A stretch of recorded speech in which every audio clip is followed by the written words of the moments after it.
তোদের মাঝে কি মুফতি আমির হামজা আসি নাই? এই তোদের মাঝে কি ডক্টর ফয়জুল হক আসি নাই? তোদের মাঝে কি হাসান আল মামুন আসি নাই? এই জাহান্নামের আযাবের ভয় কি তোদের দেখাই নাই? কোথায় ছিলে তুমি? কোথায় ছিলে? পরীক্ষার হলে তুমি গেছো, প্রশ্ন হাতে দিয়েছে, একটা প্রশ্ন কমন আসি নাই। এক্সামিনারে বলছেন স্যার আমারে 3টা ঘন্টা সময় দেন না, আমি প্রশ্নগুলো পড়ে এসে পরীক্ষায় লিখবো। সুযোগ কি পাওয়া যাবে? পরীক্ষার হলে গিয়ে যেমন সুযোগ পাওয়া যায় না, পরীক্ষা হবে এটা তো তোমাদেরকে আগেই জানানো হয়েছিল। ওই সময় প্রস্তুতি নাও নাই, খেলায় খেলায় জীবন কাটিয়েছ।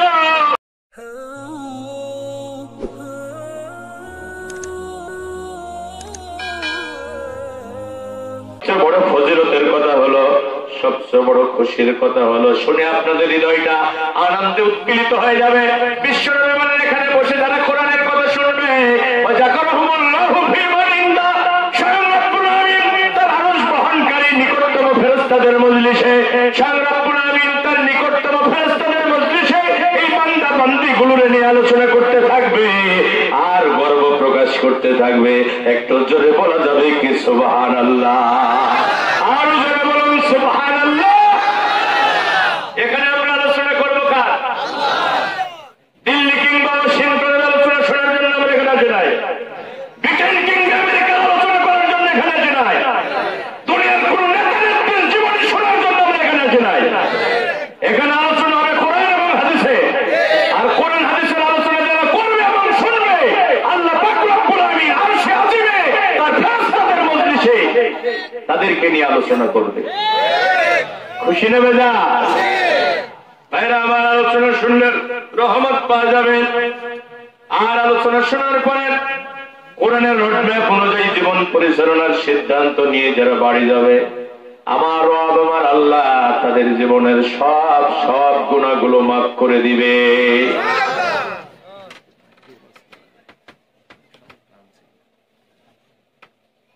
রব্বুল আমিন বলেন ইন্নামা তুনজিরু মান ইত্তাবা'a যিকরা ওয়া খাশিয়ার রাহমান বিল গায়ব ফাবাশশিরহু বিমাগফিরাতিন ওয়া আজরিন কারীম।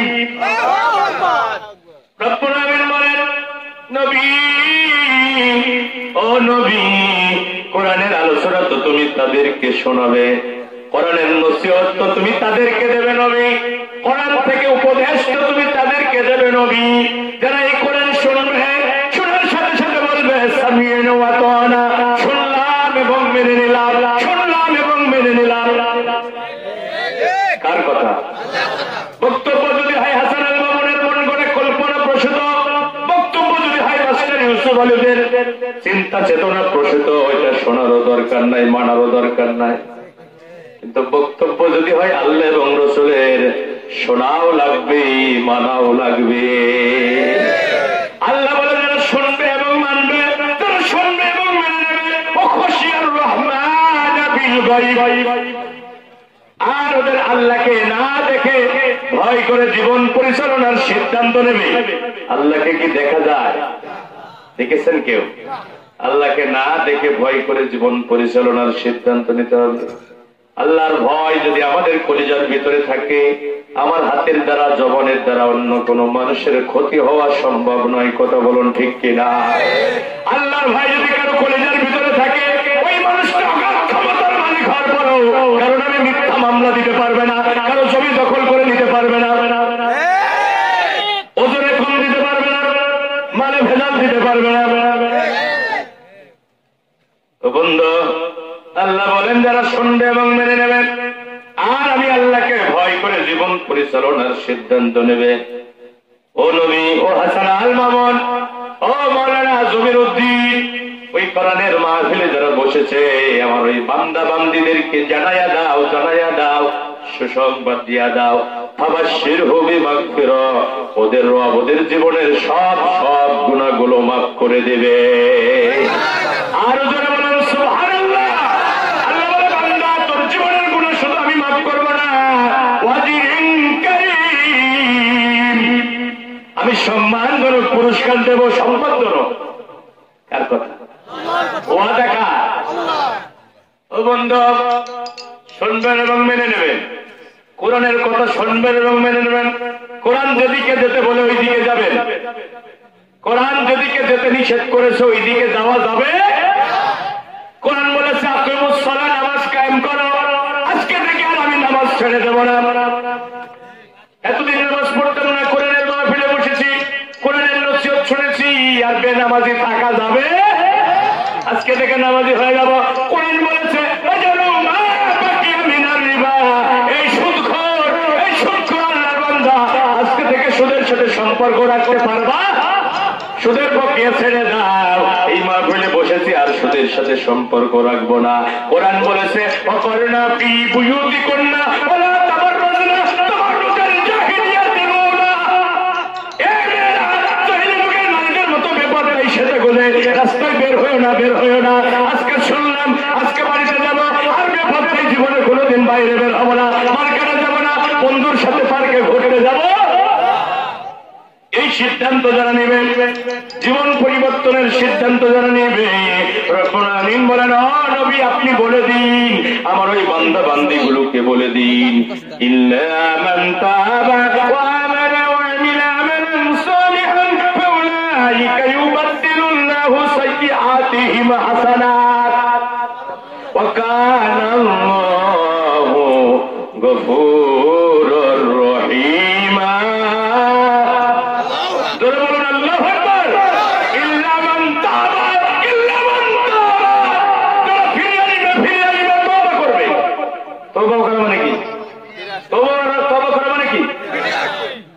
আমরা মনে করি তওবা তওবা, হুজুর একটু তওবা পড়িয়ে দেন, আমরা হুজুররা পড়াই, তুমি পড়ো আস্তাগফিরুল্লাহ রাব্বি মিন কুল্লি যামবি, এর নাম তওবা? আরে না, তওবা মানে ফিরে আসা। এতদিন অন্যায় কাজের সাথে ছিলাম আর অন্যায় কাজ করবো না, এতদিন বেনামাজি ছিলাম আর নামাজ ছাড়বো না, এতদিন ইসলাম বিরোধী আন্দোলন করেছি আর মানব প্রসিত মতাদর্শ প্রতিষ্ঠার আন্দোলন করবো না, এতদিন কাল মার্কস লেনিন মাও সেতুং রুশো হেগেল ভলটেয়ারের আদর্শ প্রতিষ্ঠার জন্য জীবন জৈবন কুরবানি করেছি, আর এই ভুল করবো না। এই অপারেটর ভাই কই গেছে? অপারেটর ভাই কই ভাই? তওবা করা মানে ফিরে আসা। কার দিকে? জোরে বলেন না কেন? কার দিকে ফিরে আসা? ব্রিটেন আমেরিকার দিকে না, চীন জাপানের দিকে না, আল্লাহর দিকে ফিরে আসা। যারা আল্লাহ বলছে যারা ফিরে আসবে আমার দিকে, ও আমানা, নতুন করে ঈমান আনবে, আমি আমালান সালিহা, ভালো ভালো আমলের সিদ্ধান্ত নেবে। আমি আল্লাহ শুধু ওদের জীবনের গুনাহ মাফ করবো না, জীবন ভর গুনাহ করে করে আমল নামায় যত গুনাহ জমা হয়েছে, এই মাহফিল থেকে তওবা করে আমার গোলামি করার সিদ্ধান্ত নিয়েছে। আমি আল্লাহ ওদের বিগত জীবনের গুনাহগুলো শুধু ক্ষমা করবো না, বিগত জীবনের গুনাহগুলো আমি আল্লাহ সওয়াবে পরিণত করে দেব। একটু জোরে বলা যাবে কি সুবহানাল্লাহ? গুনাহগুলো শুধু ক্ষমাই হবে না, গুনাহগুলো কি পরিণত হবে? কিসে হবে? আমার কথা কি আপনারা বুঝতে পারছেন? বুঝতে পারছেন? গুনাহগুলো সওয়াবে পরিণত হবে। খুশি না বেদা? তো জোরে বলেন না কেন? খুশির ভাব বোঝা যাচ্ছে। যদি খুশি হতেন, এটা কত বড় খুশির সংবাদ। আপনি গুনাহ করেছেন, গুনাহ তো শুধু মাফ হচ্ছে না, গুনাহগুলো আবার আল্লাহ সওয়াবে পরিণত করে দিয়েছে। তাও সুবহানাল্লাহ বলে না? কি আশ্চর্য ব্যাপার। জোরে বলেন সুবহানাল্লাহ। তার মানে হুজুর আপনি যাই বলেন নামাজ পড়তে রাজি না, ও আল্লাহর পথে আসতে রাজি না, আমি যেখানে আছি ওই জায়গায় থাকবো, এই জন্য সুবহানাল্লাহ বলছেন। আমি বুঝতে পারছি, মানে আপনার পরিকল্পনা তো এটাই যে ওই আপনি মানে কাজ না করে আপনি বেতন নিতে চাচ্ছেন। আমরা তো বাঙালি সুবিধাবাদ জিন্দাবাদ। হ্যাঁ, কাজ না করে আপনি বেতন নেওয়ার ধান্দা আপনার। আল্লাহরে ফাঁকি দেওয়া যাবে না, দুনিয়ার মানুষকে ফাঁকি দিতে পারবে, আল্লাহরে ফাঁকি দেওয়া যাবে? আল্লাহ আপনারে এই দুনিয়াতে গর্তলিকায় গা ভাসিয়ে পুষ্প সজ্জায় জীবন অতিবাহিত করার জন্য আল্লাহ দুনিয়াতে আপনাকে পাঠাই নাই। ওমা খলাকতুল জিন্না ওয়াল ইনসা ইল্লা লিয়াবুদুন, আল্লাহর গোলামি করার জন্য আল্লাহ আপনাকে সৃষ্টি করেছে। বন্ধুরা আমার, তাহলে আমরা শুনবো এবং মেনে নেব, কোরআনের রোডম্যাপ অনুযায়ী জীবন পরিচালনা করব। তাহলে জীবনের গুনাহ মাফ হবে, জান্নাতি মানুষ হয়ে আজকে বাড়ি যেতে পারবো। আল্লাহ পাক আমাদের কবুল করুন, আমরা বলছি আমিন। আরো জোরে বলুন আমিন। আমাকে আগেই বলা হয়েছে যে মহিলা প্যান্ডেলে জায়গার সংকলন হচ্ছে না। আমি আমার মায়েদেরকে বলবো, বোনদেরকে বলবো, আপনারা কোরআনের মাহফিলে এসেছেন, এটা খুশির সংবাদ, এটা সুসংবাদ। যত জায়গায় মাহফিলে যাচ্ছে পুরুষের চেয়েও মহিলা দ্বিগুণ তিগুণ হচ্ছে।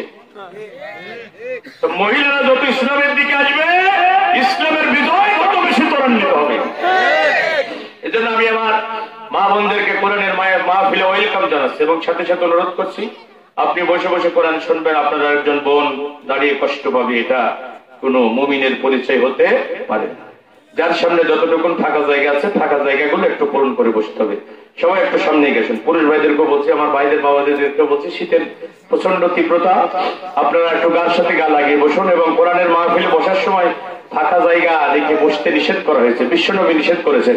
এজন্য সবাই একটু সামনে এগিয়ে আসুন আর মহব্বতে জিকির করুন লা ইলাহা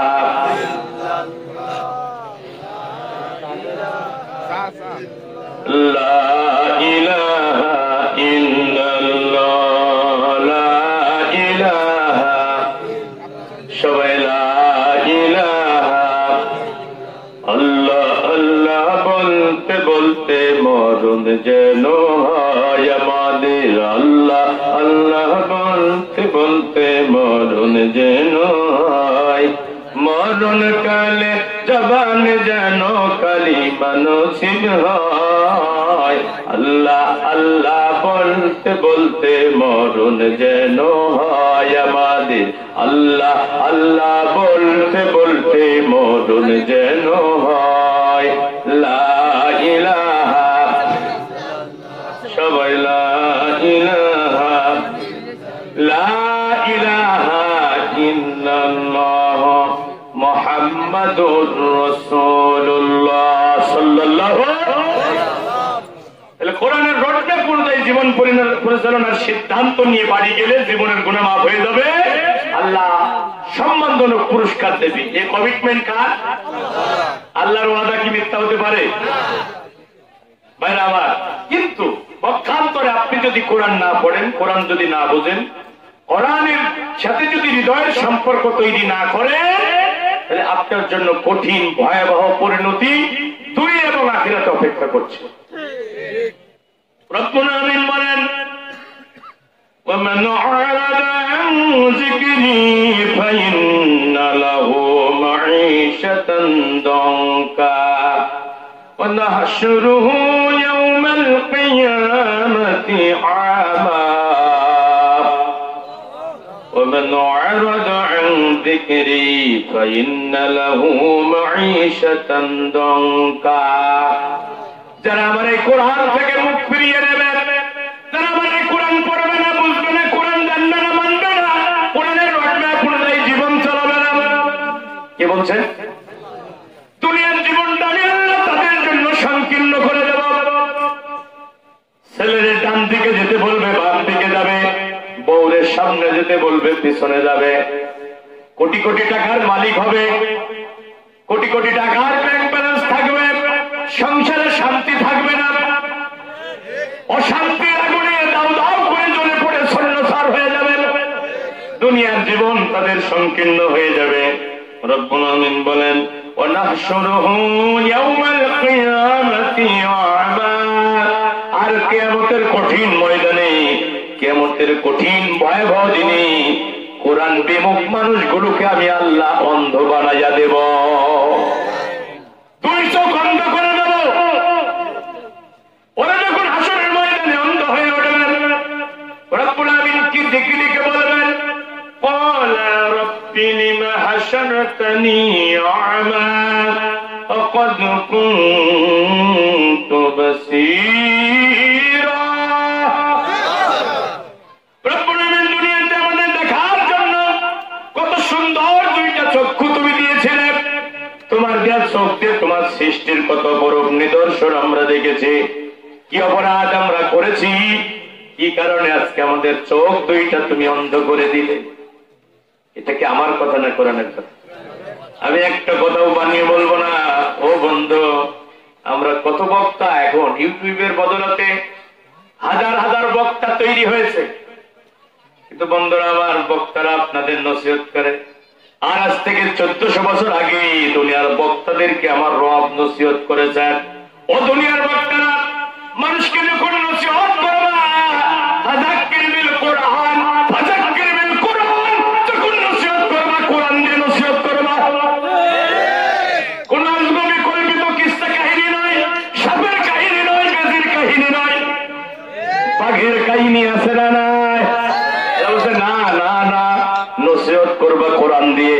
কেন নসিহত করবো কোরআন দিয়ে? আল্লাহ বলে, দুনিয়ার মানুষেরা জানো না, ওয়াতাম্মাত কালিমাতু রাব্বিকা সিদকা, রাব্বিকা সিদকা, তোমার রবের কালাম পরিপূর্ণ হয়েছে সত্য দিয়ে। কিয়ামত পর্যন্ত গবেষণা করা হবে, কিয়ামত পর্যন্ত গবেষণা করে করে এই পৃথিবীর বৈজ্ঞানিক, দার্শনিক, বুদ্ধিজীবী, সাহিত্যিকেরা গবেষণা করে করে আল্লাহর কোরআনের ভিতরে একটা মিথ্যা কথা বের করতে পারবে না। কথা বলুন ঠিক কিনা? আর বিশ্বনবী বলেন, মান ক্বালা বিহি সাদাকা, যারা কোরআন দিয়ে কথা বলে তারা দুনিয়ার সবচেয়ে সত্য কথা বলে। এই জন্য কোরআন থেকে আমি বললাম, ওরা যখন হাসরের ময়দানে অন্ধ হয়ে উঠবে, ওরা রব্বুল আমিনকে বলবে, আল্লাহ কত সুন্দর দুইটা চক্ষু আমাদের দিয়েছে, তোমার দেয়া চোখ দিয়ে তোমার সৃষ্টির কত অপরূপ নিদর্শন দেখেছি, আজকে কেন আমাদের অন্ধ করে দিলে? রব্বুল আমিন জবাবে কি বলবেন? কোরআনুল কারীমের ভিতরে আছে না না? রব্বুল আমিন বলবে, হ্যাঁ আমার নাফরমান বান্দারা শোনো, ক্বালা কাযালিকা আতাতকা আয়াতুনা ফানাসিতাহা ওয়া কাযালিকাল ইয়াওমা তুনসা। দুনিয়াতে চক্ষু দিয়েছিলাম, আমার দিয়ে চোখ দিয়ে দুনিয়ার সব দেখেছো তুমি। আমার দিয়ে চোখ দিয়ে লিওনেল মেসির ফুটবল দেখেছ, সচিন টেন্ডুলকারের ক্রিকেট দেখেছ, বিপিএল দেখেছ, আইপিএল দেখেছ, ওয়ার্ল্ড কাপ ফুটবল দেখেছ, ক্রিকেট দেখেছ। আমার দেয়া চোখ দিয়ে তুমি স্টার জলসা, জি বাংলার সিরিয়াল দেখেছ, হলিউড, ঢালিউড, বলিউডের ডজন ডজন নায়ক নায়িকার সিনেমা তুমি দেখেছ। কেবলমাত্র দুনিয়াতে তুমি দেখো নাই, আমার কোরআন খুলে দেখো নাই। আমার দেয়া চোখ দিয়ে ফিজিক্স পড়েছ, কেমিস্ট্রি পড়েছ, বায়োলজি পড়েছ, ম্যাথমেটিক্স পড়েছ, জিওগ্রাফি পড়েছ, তসলিমার উপন্যাস তুমি পড়েছ, বক্কিমের উপন্যাস তুমি পড়েছ। আমার দেয়া চোখ দিয়ে জীবনে কোনদিন তুমি কোরআন খুলে দেখো নাই। এরকম মুসলমান আমাদের সমাজে আছে না না? মুসলমানদের যে ঘর থেকে সকালবেলা ফজরের নামাজের পরে কোরআনের তেলাওয়াতের ধ্বনি ভেসে আসতো, এখন মুসলমানদের ওই ঘর থেকে বার থেকে স্টার জলসা, জি বাংলার সিরিয়ালের আওয়াজ ভেসে আছে। কথা বলুন ঠিক কিনা? আল্লাহ বলবে, এ বান্দা, ও চৌধুরী, ও খান, ও বাহাদুর, এ আব্দুর রহমান, এ সকিনা, জামিলা, খাদিজা, দুনিয়াতে যেমনি করে আমার কোরআন তোমরা ভুলেছিলে, কোরআনের সাথে জীবনের সম্পর্ক তৈরি করা নাই, কোরআন থেকে যেমনি করে মুখ ফিরিয়ে নিয়েছিলে, কোরআন থেকে যেমনি করে তোমরা দূরে সরেছিলে, কোরআন যেভাবে তোমরা ভুলে গিয়েছিলে, আমি তোমাদের রব, আমি তোমাদের আল্লাহ আসল ময়দানে আজকে তোমাদের সাথে সম্পর্ক ছিন্ন করলাম, তোমাদেরকে ভুলে গেলাম। যখন নাউজুবিল্লাহ, আল্লাহ যদি ভুলে যায় বাঁচার কি কোনো পথ আছে? আল্লাহ ভুলে গেল, আল্লাহ ভুলে যাক, রাসূল তো আমাদের আছে। কোরআন পড়ে দেখলাম বন্ধু, আজকে 20 বছর আমি কোরআনের ছাত্র। বন্ধুরা আমার, এই জনপদে আমার দীর্ঘ ইতিহাস আছে। আমার অনেক স্মরণীয় জনপদ এই চুয়াডাঙ্গা, শুধু আলমডাঙ্গা না, চুয়াডাঙ্গা জেলার প্রতিটা রাস্তায় আমার পদচারণা হয়েছে, কখনো পায়ে হেঁটে, কখনো বাইসাইকেলে, কখনো মোটর সাইকেলে। কোথায় যাই নাই আমি? 12টা বছর এই জনপদে আমি কাটিয়েছি। এই জনপদের মাটি মানুষের সাথে আমার হৃদয়ের সম্পর্ক। ওই যে দামুর হুদাই দায়, হাজার হাজার মানুষের সমাগম হয়। জীবননগরে গেলে হাজার হাজার মানুষ আছে, সরোজগঞ্জে যায়, ওই শিকদার বাড়িতে থাকতাম, বলবাড়ি ডাক্তার মনির ভাইয়ের বাসায় খাওয়া দাওয়া করতাম। কত রাত আমার কেটেছে, কত দিন কেটেছে এই জনপদের রাস্তায় রাস্তায়, কোরআনের ফেরিয়ালা হিসাবে দিনের দাওয়াত নিয়ে আমি ছুটেছি। বন্ধুরা আমার, 20টা বছর কোরআন পড়লাম, কত মধু আল্লাহ কোরআনের ভিতরে ঢেলে দিয়েছে।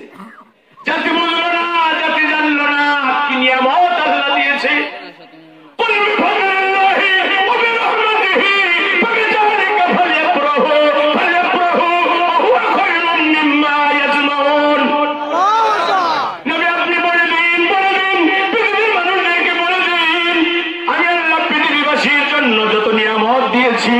আমি আল্লাহর পক্ষ থেকে পৃথিবীবাসীর জন্য সবচেয়ে বড় নিয়ামত, সবচেয়ে বড় রহমত হলো আমার কোরআন।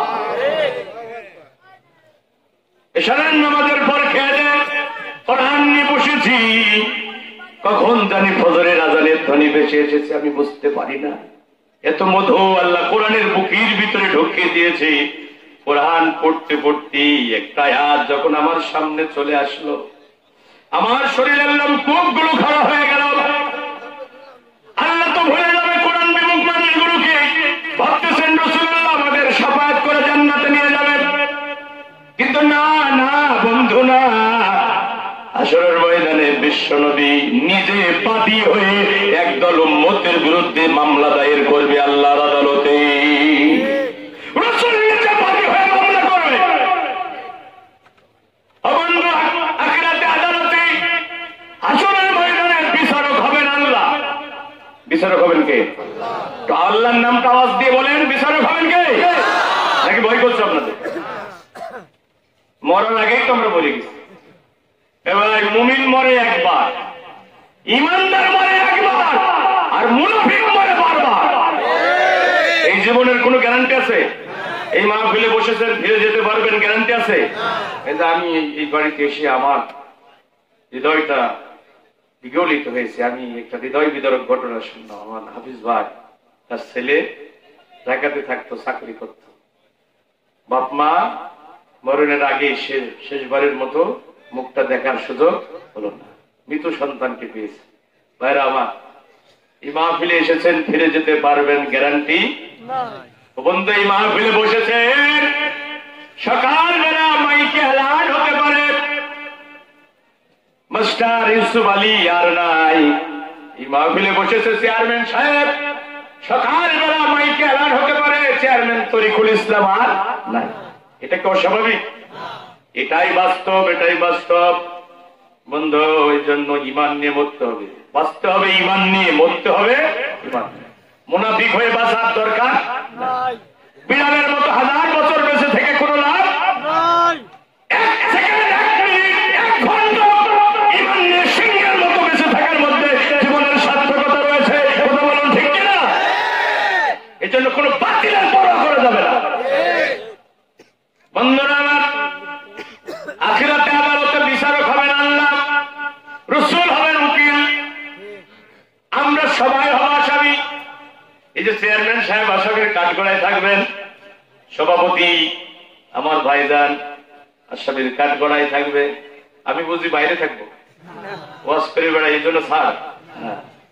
বরং আমাদের জবাব দিয়ে আরো বেশি নসিহত করতে তো বড় ভয় লাগে, কারণ আল্লাহ বলছেন আতা'মুরুনা আন-নাসা বিল-বিররি ওয়া তানসাউনা আনফুসাকুম।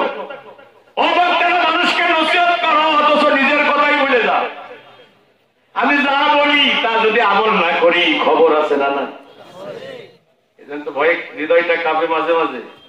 আমিও থাকবো আসামির কাঠগড়ায়, আল্লাহ হবেন বিচারক, রাসূল হবেন উকিল, আমরা সবাই হব আসামি। জমিন হবে সাক্ষী, এই জমিন সাক্ষী দেবে। আমার বন্ধু, জমিনের সব প্রকাশ করে দেবে। জমিনের কোন জায়গায় বসে রাতের আধারে 3 জনে মিলে পরিকল্পনা করেছ কাকে ফাঁসির মঞ্চে ঝুলিয়ে হত্যা করবা, কার বুকে বিনাশ ভাগ করবা,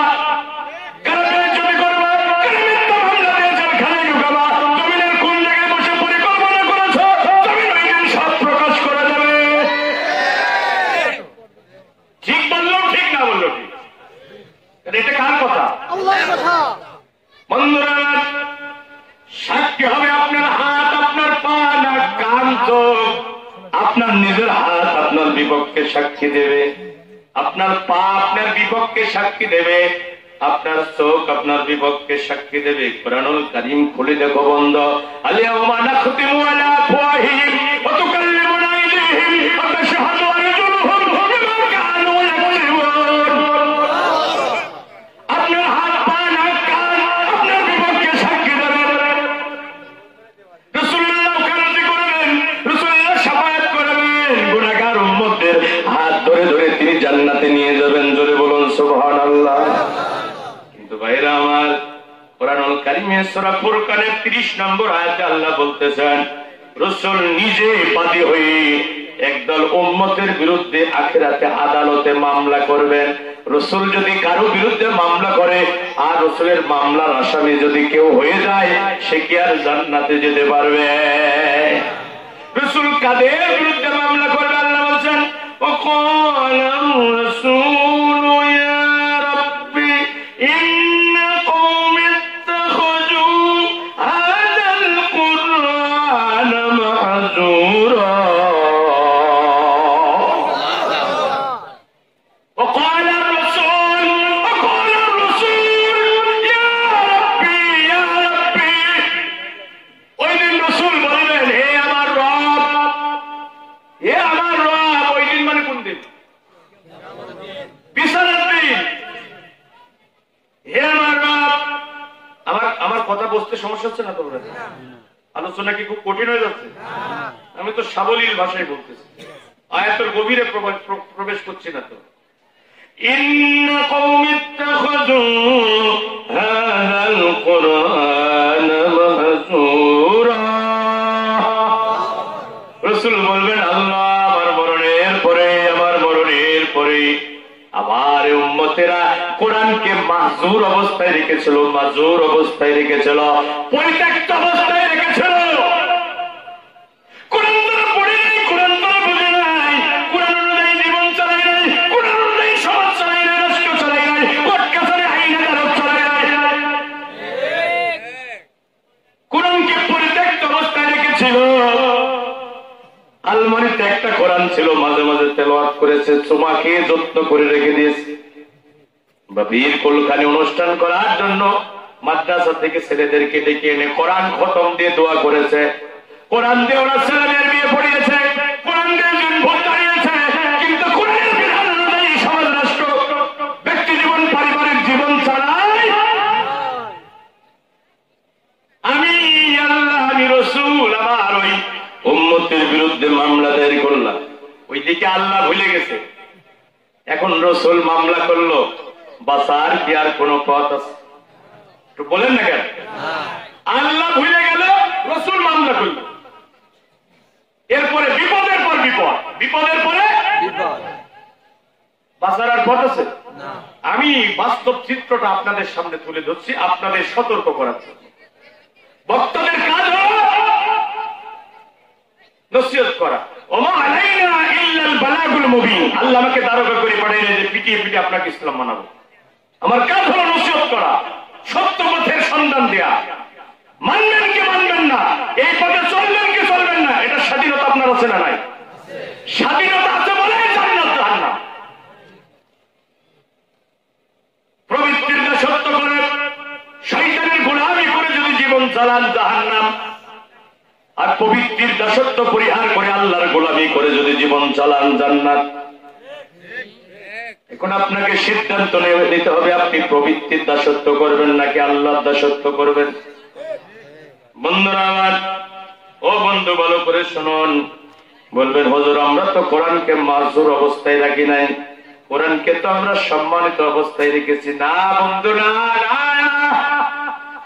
সারা পৃথিবীতে কোরআন এখন মাহজুর অবস্থায় আছে। কিভাবে? কোরআন যে কাজে ব্যবহৃত হওয়ার জন্য পৃথিবীতে এসেছে, কোরআনকে ওই কাজে ব্যবহার না করার নামই হলো কোরআনকে পরিত্যক্ত অবস্থায় রাখা। আমরা কোরআন দিয়ে এখন ছেলে মেয়ের বিয়ে পড়াই, দিন ভোট তাড়াই, তাবিজ তোমার লেখি, কোরআন দিয়ে বাপের কোলখানি করি, জানাজার নামাজ পড়ি। বলেন তো, বাপের কোলখানি করার জন্য, জিন ভূত তাড়ানোর জন্য, তাবিজ তোমার লেখার জন্য কি আল্লাহ কোরআন নাজিল করেছে? এদিকে তাকান, এই যে চশমাটা আমি পড়েছি, চশমা আমার কান চুলকাইতেছে, চশমাটা চোখ থেকে খুলে চশমার ডানটি দিয়ে কান চুলকানো যাবে কিনা? যাবে না? যাবে না? কিন্তু তাই বলে কি চশমা বিক্রেতার কাছে কি আপনি বলবেন, ভাই চশমা বিক্রেতা আমাকে একটা কান চুলকানোর জন্য চশমা দেন? এই কথা কে বলবে? তার মানে চশমার আসল কাজ হলো কান চুলকানো নয়, কিন্তু প্রয়োজনের তাগিদে চশমা দিয়ে কানটা চুলকানো যাবে। ও বন্ধু, কোরআনের আসল কাজ জিন ভূত তাড়ানো নয়, কোরআনের আসল কাজ বাবা মায়ের কুলখানি অনুষ্ঠান করা না, কোরআনের আসল কাজ ছেলে মেয়ের বিয়ে পড়ানো নয়। কোরআন কেন নাজিল হয়েছে আল্লাহ বলে, শোনো ও দুনিয়ার মানুষেরা, শোনো আমি কেন কোরআন নাজিল করলাম,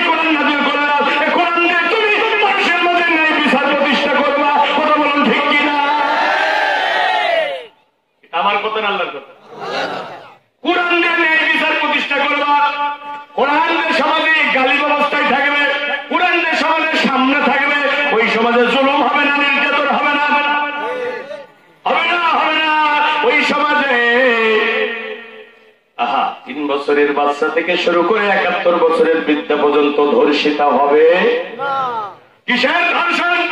কোরআনের সমাজে বিজয়ী অবস্থায় থাকবে, একাকী নির্জন পথে সুন্দরী তন্নি তপস্বী বিদুষী অষ্টাদশী সুদর্শন সোনায় রমণী রাতে রাতে দিনের আলোতে একাকী নির্জন পথে হেঁটে যাবে, একাকী নির্জন পথে হেঁটে যাবে। কোন যুবক ধর্ষণ তো দূরে থাক, ইফতিজিংয়ের দুঃসাহসিকতা দেখাতে পারবে না। কথা বলুন ঠিক কিনা? কোরআনের সমাজে গালিব থাকবে, বিজয়ী থাকবে, একজন শিল্পপতি, একজন ধনাঢ্য ব্যবসায়ী কোটি কোটি টাকা ব্যাগে ভরে রাতে রাতে নির্জনে যাবে, দিনের আলোতে নির্জনে যাবে। ওই ব্যবসায়ীর অন্তরের ভিতরে, ওই ধনাঢ্য ব্যক্তির অন্তরের ভিতরে একমাত্র আল্লাহ ছাড়া কোন চোর ডাকাত সন্ত্রাসীর ভয় থাকবে না। কোরআন যে সমাজে থাকবে, ওই ফুটপথে পড়ে থাকা জীর্ণ বস্ত্র পরা অসহায় ভাগিনী দুঃখিনী মায়ের মুখে এক ফলে হাসি ফুটবে। আমি টাঙ্গাইলে মাহফিল করলাম, যমুনা সেতুর পূর্ব বাড়ে রাত 1টার সময় দাঁড়িয়ে আছি, বেনাপোল এক্সপ্রেস ট্রেনে উঠব, ঠান্ডা বাতাস, যমুনা সেতুর পূর্ব বাড়ে ঠান্ডা বাতাস, শরীরের হাত পা গুলো যেন শীতল হয়ে যাচ্ছে।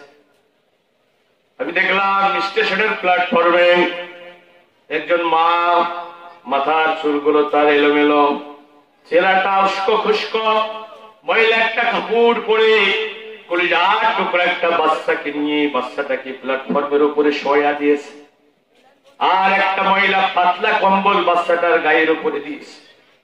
মা বসে আছেন, আমি নিষ্পৃহ দৃষ্টিতে চেয়ে চেয়ে দেখতেছিলাম, আর চোখ বন্ধ করে ভাবতেছিলাম, 95% 2 মুসলমানের দেশ, কোরআনকে যদি আমরা গালিব করতে পারতাম, কোরআনের ডাকাত ভিত্তিক অর্থনীতি যদি আমরা চালু করতে পারতাম, কোরআনকে যদি আমরা পার্লামেন্টে নিয়ে যেতাম, রাষ্ট্রভাবে ডাকাত আদায় হতো, গরিব দুঃখী মানুষকে খুঁজে খুঁজে ডাকাত দেওয়া হতো। দৈনিক ইত্তেফাকের একটা রিপোর্টে 20 বছর আগে একটা রিপোর্ট করেছে, দৈনিক ইত্তেফাক একটা রিপোর্ট করেছে, বাংলাদেশে যে পরিমাণ ডাকাত আদায় হয়, রাষ্ট্রভাবে ডাকাত আদায় করে যদি দুস্থ মানুষের মাঝে বিতরণ করে দেওয়া হতো, 3 বছরের মাথায় বাংলাদেশের ডাকাত নেওয়ার মতো লোক খুঁজে পাওয়া যেত না। যখন আল্লাহু আকবার, চোখ দুইটা বন্ধ করে ভাবলাম, ডাকাতের টাকা যদি এই দুষ্ট মানুষগুলোকে দেয়া হতো, প্ল্যাটফর্মে ভাবে তাদের মানবতর জীবনযাপন করা লাগতো না। কথা বলুন ঠিক কিনা? ফুটপথে পড়ে থাকা জীর্ণ বস্ত্র পরা অসহায় ভাগিনী দুঃখিনী, সে যদি তোমার প্রিয় মা হতো, পারতে কি চেয়ে চেয়ে দেখতে বলো, পারতে কি চেয়ে চেয়ে দেখতে। কেন তোমাকে সৃষ্টি করা হলো? তুমি তো ভুলে গেছো তোমার মিশন, তুমি তো ভুলে গেছো তোমার ভিশন। গড্ডালিকায় গা ভাসি পুষ্প সজ্জায় তুমি জীবন অতিবাহিত করছো। বন্ধু না, না বন্ধু না, না বন্ধু না। এভাবে আল্লাহর খুশি সন্তুষ্টি পাওয়া যাবে না, এভাবে আল্লাহর জান্নাত পাওয়া যাবে না, রাসূলের শাফায়াত পাওয়া যাবে না। এই সমাজের প্রতি, এই রাষ্ট্রের প্রতি আমার দায়বদ্ধতা আছে না নাই? ইসলাম হলো মুকাম্মাল হায়াওয়ান নিজাম, মুকাম্মাল হায়াওয়ান নিজাম, কমপ্লিট কোডা কোডাই, কমপ্লিট কোডা কোডাই। ব্যক্তি জীবন থেকে আন্তর্জাতিক জীবন, রান্নাঘর থেকে বঙ্গভবন কিভাবে চলবে কোরআনে নীতিমালা আছে না না? রাসূল বলছেন কোরআনকে যারা সামনে রাখবে, কোরআন তাদেরকে হাত ধরে ধরে জান্নাতে নিয়ে যাবে। কোরআনকে যারা পিছনে রাখবে, আল্লাহর কোরআন তাদেরকে জাহান্নামে নিয়ে যাবে। আমরা কি কোরআনকে সামনে রাখতে পেরেছি? আরে বলেন না কেন? কোরআন রাখেন, এই তো আপনার সামনেই কোরআন আছে। কোরআনকে সামনে রাখার মানে কি এইভাবে সামনে রেখে দেয়া? আরে কথা বলেন না কেন? কোরআনকে পিছনে রাখার মানে পিছনে রেখে দেয়া? কোরআনকে সামনে রাখার মানে হলো জীবনের প্রতিটা কাজ হবে কোরআনের বিধান অনুযায়ী, চোরের বিচার হবে কোরআনের বিধান অনুযায়ী, সন্ত্রাসীদের বিচার হবে কোরআনের বিধান অনুযায়ী, হাইকোর্ট, জাজকোর্ট, সুপ্রিম কোর্ট চলবে আল্লাহর কোরআনের বিধান অনুযায়ী। সব মাইনে নিতে পারবো, এইটা বাদ দিলে ভালো। এ ভাই, ওষুধ লাগাবো কয় জায়গায়? সারা গায়ে চুলকানি, সারা গায়ে চুলকানি। ভাই, আমরা তো ওযু ভঙ্গের কারণ জানি, রোজা ভঙ্গের কারণ জানি, হজ ভঙ্গের কারণ জানি, নামাজ ভঙ্গের কারণ জানি। কি কারণে একজন মুমিনের ঈমান নষ্ট হয়ে যায়, কি কারণে একজন মুসলমান ইসলাম থেকে খারিজ হয়ে যায়, এটা বাংলাদেশের সাধারণ মানুষ তো দূরে থাক, বাংলাদেশের অনেক মসজিদের ইমামও জানে না। যতগুলো কারণ একজন মুমিনের ঈমান নষ্ট হয়ে যায়, ইসলাম থেকে খারিজ হয়ে যায়, এর মধ্যে একটা কারণ হলো কোরআনের কোন বিধান অপছন্দ করা। 6টা মাস আমি গোলাম, একজন নগণ্য মানুষ, ঢাকা মেডিকেলে এর বিছানায় জীবন মৃত্যুর সন্ধিক্ষণে কথা বলতে পারি না, আমার কণ্ঠ বন্ধ হয়ে গেছে, পানি খেলেও নাক দিয়ে বের হয়ে যায়। বন্ধুরা আমার, জীবন মৃত্যুর সন্ধিক্ষণে চিন্তা করলাম মরে যাব।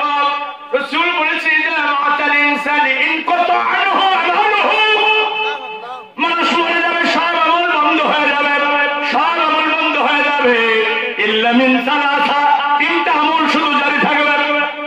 কয়টা? 3টা। আসরের মামুন মরে যাবে, ঘুমন্ত কবরে শোয়া দেওয়া হবে, হাজার হাজার মন মাটি বুকে নিয়ে ঘুমিয়ে থাকবো।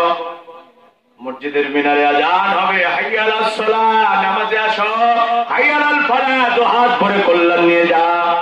শত চেষ্টা করো, আর একটা দিনের জন্য মসজিদে যাওয়া যাবে না। এলাকায় কোরআনের মাহফিল হবে, পোস্টার করা হবে, মাইকিং করা হবে, মন সাজানো হবে, শত চেষ্টা করো, আর ওই মাহফিলে বসে আল্লাহর কোরআন শুনতে পারবে না। বলেন না কেন? রমজান মাসে রোজা আসবে, আল্লাহর বান্দা বান্দীরা রোজা রাখবে, ইতিকাফ করবে, আপনি তো চেষ্টা করো আর একটা রোজা রাখতে পারবে, সব আমল বন্ধ হয়ে যাবে। রাসূল বলেছে 3টা আমল জারি থাকবে। 1 নম্বর হলো ইল্লা মিন সাদাকাতিন জারিয়া, সে যদি সাদকায়ে জারিয়ামূলক কোনো কাজ করে যায়, মরণের পরও বান্দা কবরে শুয়ে শুয়ে সওয়াবের হাদিয়া পেতে থাকবে। একটু জোরে বলা যাবে কি সুবহানাল্লাহ? ওই একটা মসজিদ তৈরি করেছে, মাদ্রাসা তৈরি করেছে, রাস্তার পাশে একটা টিউবওয়েল স্থাপন করেছে, ওই মসজিদে নামাজ হবে, আযান হবে, ওই মাদ্রাসায় কোরআন তেলাওয়াত হবে, কোরআনের আলেম তৈরি হবে, ওই টিউবওয়েলের পানি পিপাসিত মানুষ পান করবে, আল্লাহর বান্দা কবরে শুয়ে শুয়ে সওয়াব পেতে থাকবে। এমন জ্ঞান সে অর্জন করেছে, এমন জ্ঞান সে অর্জন করেছে, অন্যরা উপকৃত হয়েছে ওই জ্ঞানের মাধ্যমে। চিন্তা করলাম, আল্লাহ ইলম কালাম তো কিছুই নাই, যতটুকু জ্ঞান তুমি দান করেছ, এই জ্ঞানের মাধ্যমে যাতে মানুষেরা উপকৃত হয়, যদি আমাদের সুস্থ করে দাও, তাহলে আমি আর এই জ্ঞানের মাধ্যমে যাতে মানুষ উপকৃত হয় এমন একটা কিছু করব। 6 মাস রাত দিন প্রচেষ্টা করে হেরার পথ সিরিজের আমার 2 নম্বর বই প্রকাশ হয়েছে। মানুষের জীবনের শ্রেষ্ঠ সম্পদ হলো ঈমান। মানুষের জীবনের শ্রেষ্ঠ সম্পদ হলো ঈমান। ঈমান ছাড়া জান্নাতে যাওয়া যাবে না। ঈমান ছাড়া কোনো আমল কবুল হবে না। এই ঈমান কি কারণে নষ্ট হয়ে যায়? ফুকায়ে কেরাম 10টি কারণের কথা বলেছে। 10টা কারণে মুমিনের ঈমান নষ্ট হয়ে যায়। 6 মাস অক্লান্ত পরিশ্রম করে এই বইটা আমি প্রকাশ করেছি যে 10টা কারণে মুমিনের ঈমান নষ্ট হয়ে যায়। 2 নম্বর কারণ হলো ইসলামের কোন বিধান পছন্দ করা। আপনি মানতে পারেন নাই কিন্তু শ্রদ্ধা আছে। আজান হয়েছে, লোকেরা নামাজে যাচ্ছে, ভাইরা আজান হলো কেন নামাজে যান না? সরেন নামাজে যায়। আল্লাহর বান্দা মাথাটা নিচু করে দিয়েছে, ভাই যান আমার জন্য দোয়া করবেন। আমি তো শয়তানের প্রচারণায় পড়ে দিয়ে নামাজি হয়ে গেছি, আমার জন্য দোয়া করেন আমি যেন নামাজি হতে পারি। আর একজনকে বলা হলো ভাইজান আজান হলো নামাজে যান না কেন? রাখবে না, নামাজ পড়ে পড়ানো হলো কে? নামাজ না পড়লে আমার ঈমান ঠিক আছে। যে লোকটা বললো হুজুর আমার জন্য দোয়া করেন আমি যেন নামাজি হতে পারি, নামাজ ছেড়ে দেওয়ার কারণে সে গুনাহগার হলো, সে ফাসেক হলো। আর যে লোকটা বললো নামাজ পড়ে পড়ানো হলো কে? নামাজ না পড়লে আমার ঈমান ঠিক আছে, ওই লোকটা কাফের হয়ে গেল। ইসলামের বিধানগুলো বুঝতে হবে ভালো করে। ইসলামের বিধানের সাথে ঠাট্টা বিদ্রোহ উপহাস করা এটাও ঈমান নষ্টের কারণ। এরপরে যদি না বোঝেন আমার করার কিছু, আপনি মানতে পারেন নাই কিন্তু শ্রদ্ধা আছে, ভালোবাসা আছে। আপনি গুনাহগার, আল্লাহ চাইলে মাফ করে দেবেন অথবা শাস্তি দেবেন।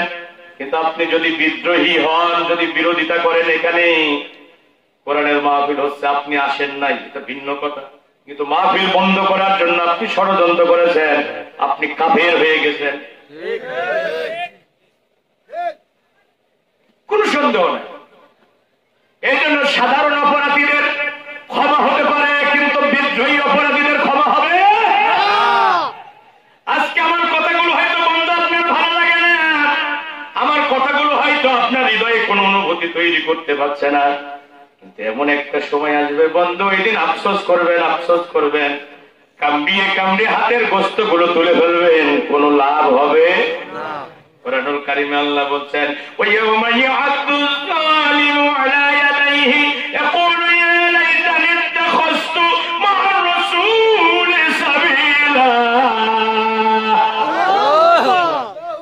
কামড়িয়ে কামড়িয়ে ওরা হাতের গোস্ত তুলে ফেলবে আর বলবে আফসোস, আফসোস যদি রসুলের দেখানো পথে চলতাম, যদি রসুলের দেখানো পথে চলতাম, রসুলের দেখানো পথে চলতাম, আজকে আমাদের এই করুণ পরিণতি হতো না। রসুলের আদর্শ মানলে এই পরিণতি হতো না। ও আল্লাহর বান্দা বান্দীরা, ও বচ্চিপুরের আল্লাহর বান্দা বান্দীরা, বলো তো দেখি রসুলের আদর্শের ভিতরে নামাজ আছে না নাই? রসুলের আদর্শের ভিতরে রোজা আছে না নাই? রসুলের আদর্শের ভিতরে হাত আছে না নাই? ওয়াদা পালন আছে না নাই? রসুলের আদর্শের ভিতরে কোরআনের রাজ কায়েমের আন্দোলন আছে না নাই? রসুলের আদর্শের ভিতরে পর্দা আছে না নাই? রসুলের আদর্শের ভিতরে সৎ কাজের আদেশ আছে না নাই? অন্যায় কাজের বিরোধিতা আছে না নাই? রসুলের আদর্শের ভিতরে সুদ আছে না নাই? কেউ বলে আছে? রসুলের আদর্শে সুদ আছে, জুলুম আছে, অন্যায় আছে, অবিচার আছে, মিথ্যা মামলা আছে, সবই তো বুঝলেন, করেন কেন? তাহলে ওই দিন কামড়িয়ে কামড়িয়ে হাত তুলে গোস্ত তুলে ফেলবে, কপাল চাপড়াবে, বুক চাপড়াবে। যদি রসুলের আদর্শ মেনে চলতাম, এই অন্যায় অবিচার না করতাম, তাহলে আজ এই করুণ পরিণতি হতো।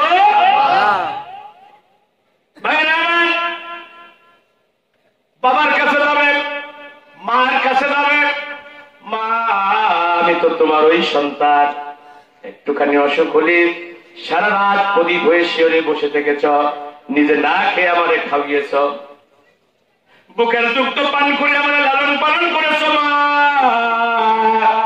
আজকে আমি আসামি হয়ে গেছি, মা আমার একটু সাহায্য করা যায় না? মা বলবে এই দুনিয়াতে আমার বিয়ে হয়েছিল বলে আমার মনে পড়ে না, কিসের সন্তান, আমি কাউকে চিনি না। বিশ্বাস হচ্ছে না? বিশ্বাস হচ্ছে না? সূরা আবাসা, সূরা আবাসা, সূরা আবাসা, কোরআন কোরআন কোরআন, একটা কথার মধ্যে বিন্দু মাত্র সন্দেহ নেই। ইয়াউমা ইয়াফিরুল মার'উ মিন আখিহি ওয়া উম্মিহি ওয়া আবিহি ওয়া সাহিবাতিহি ওয়া বানিহি। মা সন্তান থেকে পলায়ন করবে, পিতা পুত্রের থেকে পলায়ন করবে, ভাই ভাইয়ের থেকে পলায়ন করবে। ও যুবকেরা, তোমার কত বন্ধু আছে একদিন না দেখলে রাতের বেলা ঘুম আসে না। দোস্ত কোথায় ছিলি, সারাদিন তোরে পাই নাই, সারাদিন তোর চেহারাটা দেখি নাই, আছে না? এরকম অন্তরঙ্গ বন্ধু আছে না? না, কোরআনে আল্লাহ বলছে শোনো, তুমি শোনো, শোনো, তুমি শোনো, ওয়ালা ইয়াজালু হামিমুন হামিমা। তোমার এই বন্ধু তোমার পরিচয় দিবে না, তোমার ভুলে যাবে। তোমার বন্ধু তোমার পরিচয় দিবে না। সূরা আবাসা, সূরা মারিস পড়ে দেখো বন্ধু। মা সন্তান থেকে পলায়ন করবে, ভাই ভাইয়ের থেকে পলায়ন করবে, কেউ নাই, কেউ নাই, কেউ নাই, পাশে কেউ নাই, নেতা নাই, কর্মী নাই, ভাই নাই, ভাই নাই, মা নাই, বাপ নাই, স্ত্রী নাই, সন্তান নাই, আছে কে? ধরে বলেন আছে কে? কাউকে পাবে না বন্ধু, জাহান্নামে হয়ে যাবে। ওই জাহান্নাম খুব শান্তির জায়গা, বলেন না কেন? প্রচন্ড কষ্টের জায়গা ওই জাহান্নাম।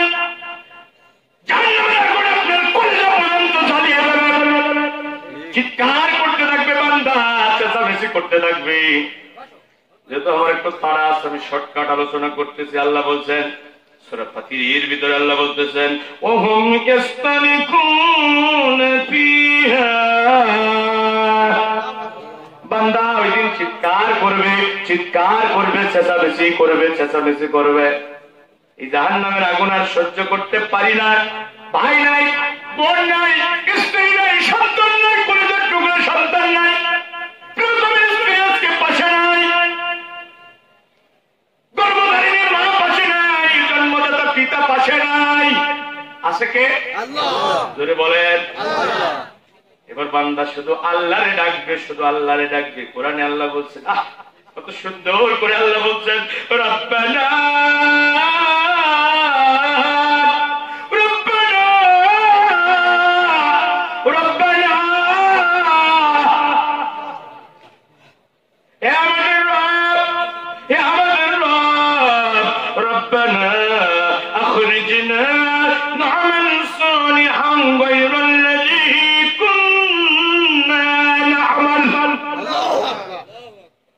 ভাই, কোরআন প্রতিটা হরফে হরফে 10 থেকে 700 নেকি আমলনামায় চলে যাবে। আল্লাহু আকবার। 10 থেকে 700 নেকি, 10 থেকে 700 নেকি। যতক্ষণ বসে শুনবেন লাআল্লাকুম তুরহামুন, বৃষ্টির মতো রহমতের বাড়িধারা এখানে বর্ষণ হবে। জোরে বলুন সুবহানাল্লাহ, আরো জোরে বলুন সুবহানাল্লাহ। বান্দা বলেন আমাকে এখান থেকে বের করে দাও, এই জাহান্নামের আগুন আর সহ্য করতে পারছে না। আরে আব্দুর রহমান, এই খান শিল্পপতি চৌধুরী, এখানে দাঁড়িয়ে যাবি না। ও ঈশা, এই জাহান্নামের আগুন থেকে বের হয়ে কি করবি? কেন বের হতে চাচ্ছিস? বান্দা বলবে আল্লাহ, যে ভালো আমলগুলো করতে পারি না, এই দুনিয়ার প্রতারণায় পড়ে, অগররাতুমুল হায়াতুদ দুনিয়া, অগররাতুমুল হায়াতুদ দুনিয়া, দুনিয়ার প্রতারণার জালে আমরা আটকে পড়ে গিয়েছিলাম। আমার ভাইয়ের 2 তলা বাড়ি হয়েছিল, আমার বাড়িটা 1 তলা ছিল। প্রতিযোগিতা করে 2 তলা বাড়ি বানাতে গিয়ে নামাজে যেতে পারি নাই, ভালো আমল করতে পারি নাই। হ্যাঁ, চেয়ারম্যান ছিলাম, উপজেলা চেয়ারম্যান হতে গিয়ে দৌড়াইছি, শুধু দৌড়াইছি, তোমার গোলামি করতে পারি নাই। হ্যাঁ, কথা বলেন না কেন? হ্যাঁ, ওসি ছিলাম, এসপি হবো, অ্যাডিশনাল এসপি ছিলাম, এসপি হবো। হ্যাঁ, শুধু দৌড়াইছি, শুধু দৌড়াইছি, দুনিয়ার পিছনে দৌড়াইছি। কথা বলেন না কেন? দৌড়াচ্ছি না, আমরা দৌড়াচ্ছি না। আমার এক ভাই মসজিদে আজান হচ্ছে, নামাজে যাচ্ছে, আমি তার দোকানে বসে আছে। আমি বললাম মিয়া ভাই চলেন নামাজে যাই। কই কাম করে তো সময় পাই না, নামাজ পড়বো। আমি বললাম মিয়া ভাই, মরণের আগে তোমার কাজ শেষ হবে।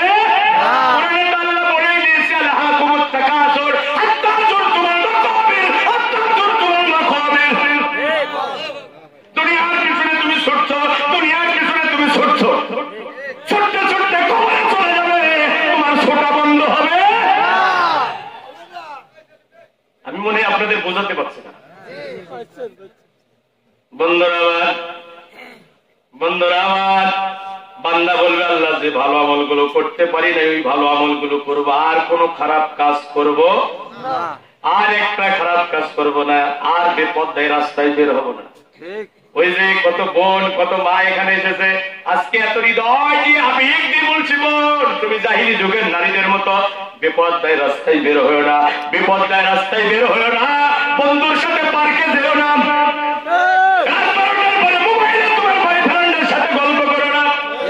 আজকে হাসান আল মামুনের এই বক্তব্য হয়তো কলিজায় কোন অনুভূতি সৃষ্টি করবে না, কিন্তু ওই দিন আফসোস করবে।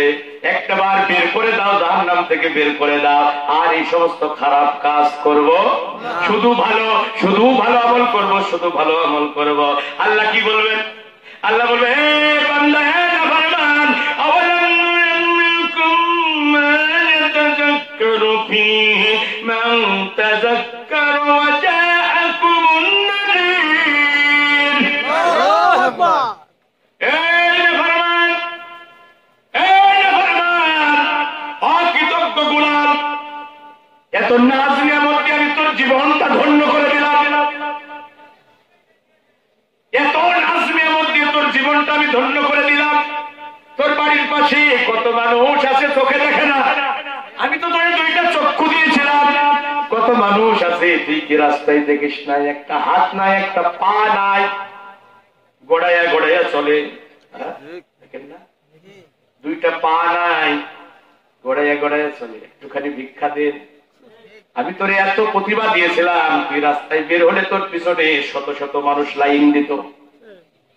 কথা বলে এত গ্রহণযোগ্যতা তোর আমি দিয়েছিলাম, এত প্রতিভা আমি তোর দিয়েছিলাম, এত নিয়ামত তোর আমি দিয়েছিলাম,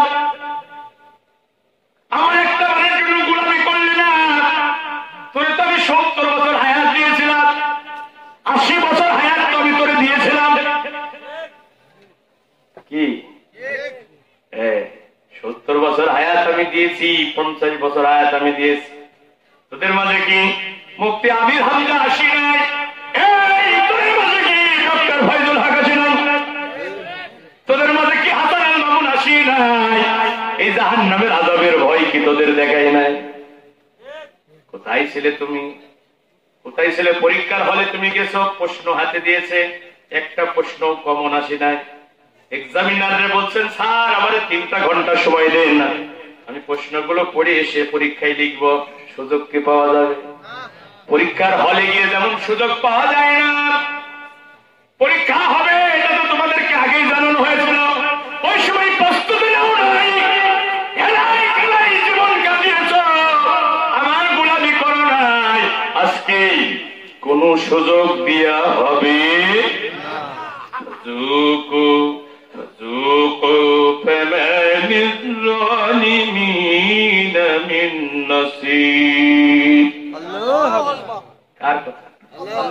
জাহান্নামের আযাব আস্বাদন করো, জাহান্নামের আযাব আস্বাদন করো। আজকে টেলিফোন করার কোন জায়গা নাই, টেলিফোন করার কোন জায়গা নাই, আজকে সাহায্যকারী কেউ তোমাদের না।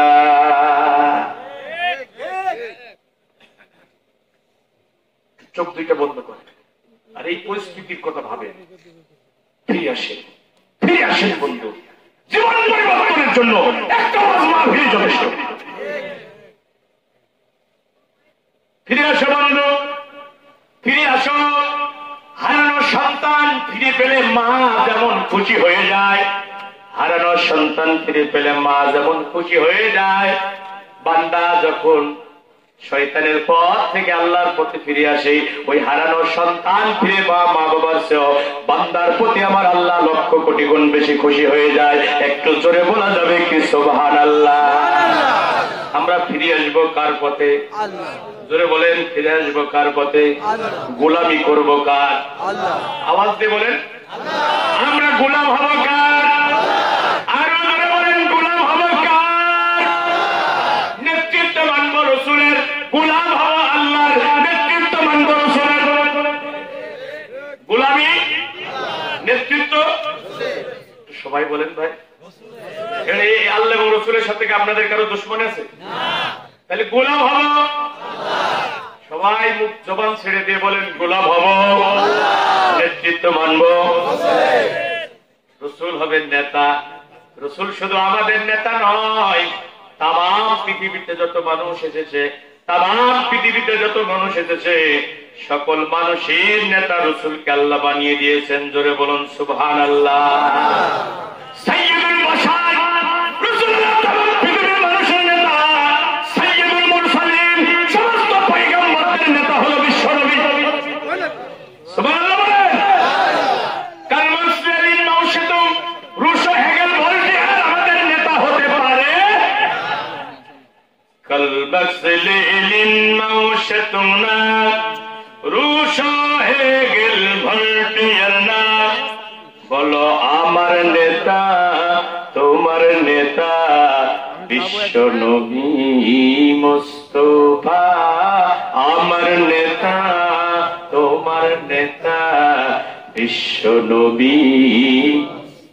সবাই সবাই আমার নেতা, তোমার নেতা বিশ্ব নবী। একাধারী তিনি রাখাল শ্রমিক, যুদ্ধের ময়দানের সেনাপতি। বিচারাসনে সুবিচারক তিনি, রাজসিংহাসনে রাষ্ট্রপতি। তিনি রাজসিংহাসনে রাষ্ট্রপতি। কত বলে? কয় বছর রাষ্ট্রপতি? 10 বছর বিশ্বনবী রাষ্ট্রপতির দায়িত্ব পালন করেছেন। জোরে কোন সুবহানাল্লাহ। এটা আমার ভাইজান যুবক মানুষ, ইয়াং ম্যান, চেয়ারম্যানের দায়িত্ব পেয়েছেন। অনেকে ভাবতে পারেন চেয়ারম্যানগিরি করা এটা দুনিয়াবি ব্যাপার। না বন্ধু, না না না না, তুমি জানো না কোরআন হলো থিওরিক্যাল ইসলাম, কোরআন হলো থিওরিক্যাল ইসলাম, আর তোমার রাসূল হলো প্র্যাকটিক্যাল ইসলাম। 10টা বছর তোমার রাসূল প্রেসিডেন্টের দায়িত্ব পালন করেছেন। কয় বছর? 10 বছর রাসূল রাষ্ট্রপতির দায়িত্ব পালন করেছে। রাসূল রাষ্ট্র চালিয়েছে কি দিয়ে? আরো জোরে বলেন, রাসূল রাষ্ট্র চালিয়েছেন কি দিয়ে? আমরা চালাবো কি দিয়ে? বলেন من لم يحكم بما أنزل الله فأولئك هم الكافرون। কোরআন দিয়ে যারা বিচার ফয়সালা করবে না, কোরআন দিয়ে যারা রাষ্ট্র চালাবে না, আমার আল্লাহ বলেন ওরা কাফের হয়ে যাবে, ওরা কাফের হয়ে যাবে। কার কথা? তোরা বলেন না, আপনারা কি কাফের হতে চান? আপনারা কি মুনাফিক হতে চান? আমরা কার গোলাম হতে চাই? এক জায়গায় না সব জায়গায়? এক জায়গায় না সব জায়গায়? শুনেন, গোলামীর একটা নিদর্শন দিই। সুলতান মাহমুদের নাম শুনেন না আপনারা? হ্যাঁ, আর একটা গোলাম ছিল, নাম ছিল আয়াজ। মন্ত্রী পরিষদের মিটিং এ তাকে রাখা হতো। রাষ্ট্র গুরুত্বপূর্ণ সিদ্ধান্ত নেওয়ার সময় গোলামের সাথে পরামর্শ করা হতো। মন্ত্রীরা খুব ক্ষুব্ধ হলেন। মন্ত্রীদের মনের ক্ষোভ দূর করার জন্য সুলতান একটা অভিনব কৌশল গ্রহণ করলেন। মন্ত্রীদের রাজপ্রাসাদে ডাকলেন, ডায়মন্ডের পাত্র করে নাস্তা পরিবেশন করলেন। ওই গোলাম আয়াজকেও ডাকা হলো, ডায়মন্ডের পাত্রে নাস্তা দেওয়া হলো। নাস্তা খাওয়া যখন শেষ হয়ে গেল, এবার সুলতান মাহমুদ বলতেছে পাত্রগুলো সব আচার দিয়ে ভেঙে গেল। মন্ত্রীরা পাত্রগুলো হাতে নিয়ে নাড়াচাড়া করে, এত দামি পাত্র ভেঙে ফেলবো। আর ওই গোলাম আয়াজ সুলতান বলার সাথে সাথে আচার দিয়ে ভেঙে ফেলেছে। আল্লাহু আকবার। সুলতান মাহমুদ ডাক দিয়ে বলে, এই গোলামের বাচ্চা গোলাম, এই গোলামের বাচ্চা গোলাম, পাত্রের দাম কত জানিস কি? এটা তো ডায়মন্ডের পাত্র। মন্ত্রীরা জানে বলে ভাঙবে না, তুই ভাঙলি কেন? গোলাম বলে, সুলতান হতে পারি গোলাম, আমি তো রাজ পরিবারের গোলাম। এই পাত্রের দাম আমারও জানা আছে, আমারও জানা আছে। আল্লাহু আকবার। কিন্তু আমার মনে পড়েছে, আমার মনে পড়েছে পাত্র ভেঙে ফেলার জন্য পাত্রের দাম কত এটা দেখার সময় আমার। আমি গোলাম, আমার জীবনের সবচেয়ে বড় ডিউটি হলো মনিবের হুকুম মান্য করা। আমরা কার গোলাম? জোরে বলেন, আমরা কার গোলাম? এই মুকসিমুল আল্লাহর বান্দা বান্দিরা, তোমার মনিব, তোমার রব বলেছে আকিমুস সালাত, নামাজ কায়েম করো, বলা লাগুক আর নাই লাগুক, যখনই আযান হবে আল্লাহর গোলামি করার জন্য তোমাকে মসজিদে যাওয়া লাগবে। কথা বলুন ঠিক কিনা? তোমার রব বলেছে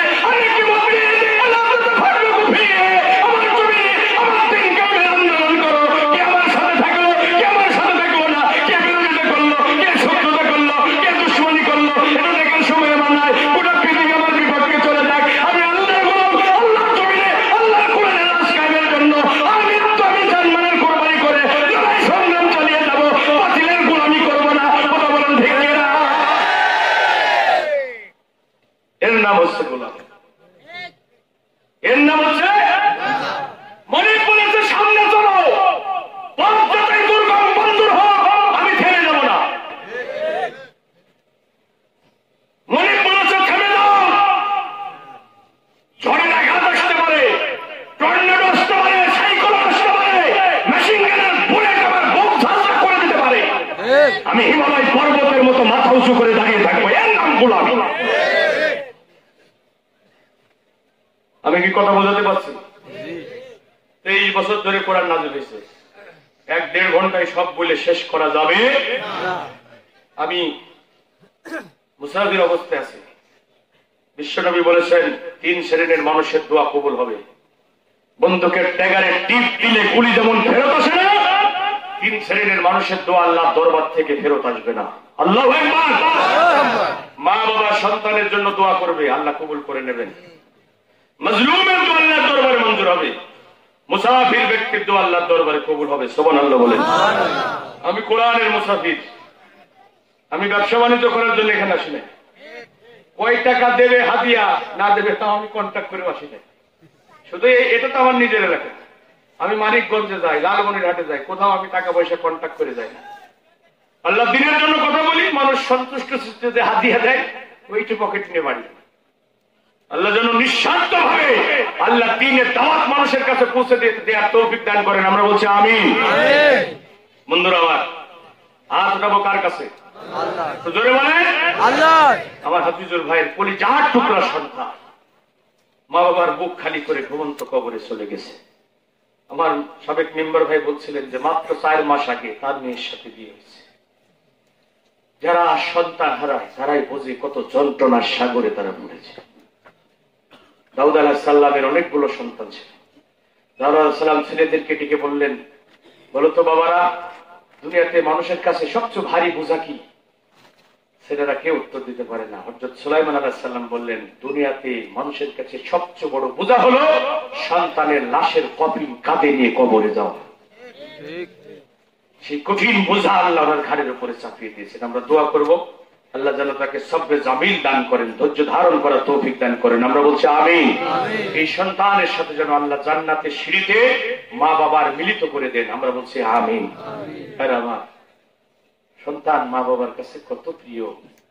যাদের সন্তান আছে তারাই বোঝে, যাদের সন্তান আছে তারাই বোঝে। আমি জীবনে অনেকবার নির্যাতনের শিকার হয়েছি। বিশ্বাস করুন অথবা নাই করুন, আমি একটা বার চোখের পানি ফেলি, কারণ আমি নির্যাতিত হচ্ছি কার জন্য? কার জন্য? তো চুরি করি নাই, এই হাত দিয়ে চুরি করি নাই, ডাকাতি করি নাই। এই জবান, এই ঠোঁট আল্লাহ দিয়েছে। যখন থেকে বুঝতে থেকেছি এই ঠোঁট দিয়ে আল্লাহ দিনকে বুলন্দ করার জন্য কথা বলেছে। আমার কলিজার টুকরা 3.5 বছরের বাচ্চা যখন বিপদে, বিশ্বাস করুন পাগলের মতো হয়ে গেছিলাম। আমি ঢাকাতে থাকি। আমার এক দিনী ভাই আমাকে, সে তো চাকরি করে, অফিসে চলে যায়, খাবার এনে রেখে যায়। সন্ধ্যাবেলা এসে দেখে খাবারটা ওইভাবেই আছে। কোথায় রাত হয়, কোথায় দিন হয়। আমি আমার সন্তানের জন্য পাগল হয়ে গেছি। আমার উনি সন্তান হারিয়েছেন, উনি বুঝছেন যে কত যন্ত্রণার সাগরে ওই মা বাবা করেছে। আমরা হৃদয়ের সূত্র কোন আবেগ দিয়ে দোয়া করবো, আল্লাহ যেন ওই পরিবারটাকে ধৈর্য ধারণ করা তৌফিক দান করেন। আমরা বলছি আমিন। আমার অনেকের মা নাই, বাবা নাই, আপনজন বিদায় নিয়ে ঘুমন্তে কবরে চলে গেছে। সবার জন্য আমি দোয়া করবো মুসাফির অবস্থায়, আপনাদের সাথে নিয়ে দোয়া করবো। যেহেতু আমি লম্বা সময় দিতে পারছি না আপনাদের, আমার 11:50 ট্রেন লালমনিরহাটের উদ্দেশ্যে রওনা দিতে হবে। অনেক দূরের পথ। আমিও ক্লান্ত, পরিশ্রান্ত, অসুস্থ। আমি আমার হৃদয়ের, আমার সারা জীবনের স্বপ্ন ছিল আল্লাহে আল্লাহে আল্লাহে রব্বি কাবা, কাবার রবের কসম করে বলছি, আমার জীবনের সবচেয়ে বড় আশা ছিল যে এই আলমডাঙ্গার মাটিতে আমি থাকবো, জীবনের শেষ নিঃশ্বাস এখানে ত্যাগ করবো। তো ভাগ্যের পরিহাস, আল্লাহ হয়তো এটা চান নাই। অপ্রত্যাশিত ভাবে যশোরে বাসাবাড়ি হয়ে গেছে, ওখানে আমি থাকি, কিন্তু আমার হৃদয় পড়ে থাকে এই আলমডাঙ্গা। আমি যখন ট্রেনে করে এই আলমডাঙ্গা ক্রস করি, আমার বুকের ভিতরে একটা মুসর দিয়ে উঠে, আর রাস্তা যেন শেষ হতে চাই না। ওই ডোবার থেকে, চিলাহাটি থেকে আসি, এত পর যখন আলমডাঙ্গা পার হই, সামনে 100 কিলো রাস্তা, আমার আর শেষ হতে চাই না। ভাইরা আবার, আমি আপনাদের হৃদয় দিয়ে ভালোবাসি, হৃদয় ভরেই দোয়া করবো আল্লাহর কাছে। এই মাহফিলের ইন্তজাম যুবকেরা করেছে, আপনারা খুশি না বেজার? হাফিজুল ভাইয়ের সন্তানকে সামনে রেখে এলাকাবাসী যুবকেরা এক জায়গায় হয়ে মাহফিলের ইন্তজাম করেছে।